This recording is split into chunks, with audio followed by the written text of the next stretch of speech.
off those mistakes. And we'll run through the rest of the numbers here in just a second and get a chance to visit with the head man of the Bobcats. Nice to see you smiling again for a change. Yeah, man, I was proud of the girls. Thought they did a really good job versus a much improved Montevallo team. This was a team that I thought they played well. They executed their game plan. They zoned sun up to sundown. Yep, they didn't come out their zone, and they were committed to it. And you know, and it frustrated us at times, I thought. And man, they had some people hit some big shots who kind of kept them in the game. We were never comfortable in this game in the second half. And you know, and that was the goal really, to get comfortable and create a big gap and separate ourselves from them. But kudos to Montevallo. They didn't allow us to do that. But but I was proud of the ladies. You know, we shot the ball well. 50% is great.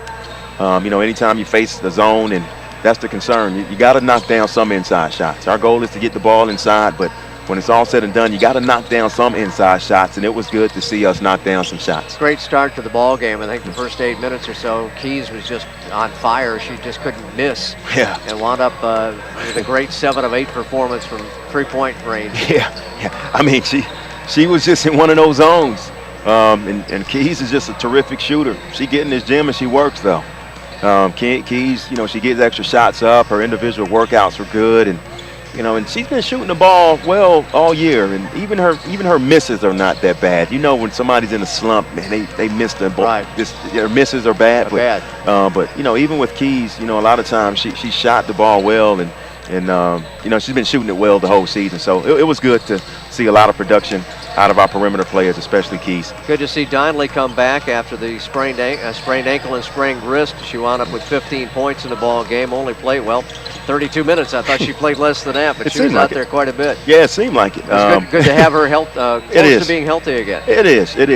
She's that wrist is getting better and better each day. You can tell there are times when it's tender, when it's really tender. But man, she's back to her old self, closer than she's ever been. So it was good to see her. Good to see her step up and play some good basketball for us. Tell you what, Jacqueline Thompson really impressed me. We did not see her, of course, at Montevallo, but she wound up 6 of 12 from downtown, 6 of 15 for overall. 18 points, and she made a big difference. I told you she makes a difference, doesn't she? And she does. I told you, with a team that's kind of struggling scoring the way they are, and whatever she's averaging, 15, 16 points a game, I mean, if you take her out of the lineup, that's a pretty anemic, offensive unit that you have. Sure. But with her, she's such a threat. She's one of the best shooters in our league that I've seen. She can shoot it off the bounce. She can put it on the floor a little bit, which makes her a dual threat. Right. Man, she was giving us problems, and she was the main reason why we couldn't create that separation gap. Us getting up 15, 16 points, she would come down and knock back-to-back threes down. Man, that makes you uncomfortable as a coach. Plus, the ladies had one of their dry spells again. We went about 6 minutes with only a handful of points. And I thought it came from, that zone just had us stagnant. Right. And then we had good looks too. We had good looks in it, and that's you can't ask for anything better than that. I didn't think we were careless with the ball, and we didn't execute. I thought our execution was good. We just didn't knock down those shots. Hadn't seen a lot of zone this year. Yeah. They hadn't seen it. So I was proud of the ladies the way we responded with that zone, because in the back of your head, you're thinking, man, did we work on zone enough? Did we work on zone offense enough in practice? Because we're so used to man. And so we touched on it yesterday, but we need to touch on it a little bit more from here on out. What about the rebounding, Mo? I know that had to disappoint you a little bit. Yeah, it did. It really did. Just seemed like we were just so flat-footed. Our defense was really good at times, and most of the time I thought our defense was really good. But when you give up those extra possessions and not boxing out, not rebounding, it really takes the wind out of your sails a lot of times. And to ask your defense to guard another 30 seconds, they get an offensive rebound, to guard another 30 seconds. We got to do a better job finishing those defensive possessions. And so, like I told you, the transition points, I thought we did a really good job taking that away. Offensive rebounds was the next thing. And, Jacqueline Thompson, forgot to mention that. But, but offensive rebounds helped get them back in this ball game, too.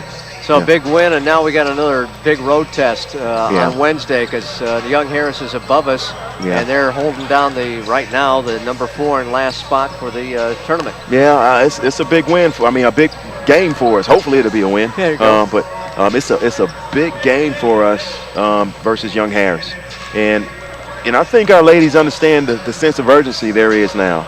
I mean, we're fighting to get into the tournament, and we gotta play well. We gotta play well versus a very good Young Harris team who's been playing well, and in a tough environment that's hard to play in. It is. We know what time it is at Young Harris. That's a tough environment. So we have to bring our best, prepare Sunday. I'm sorry, we'll take off Sunday and prepare on Monday and Tuesday, and we'll go up Wednesday, give them our best shot. Okay, Mo, thank you much. Hey, thank you, Scott. Congratulations. Mo Smith, the head coach of the Bobcat women. Georgia College winning it 70-57.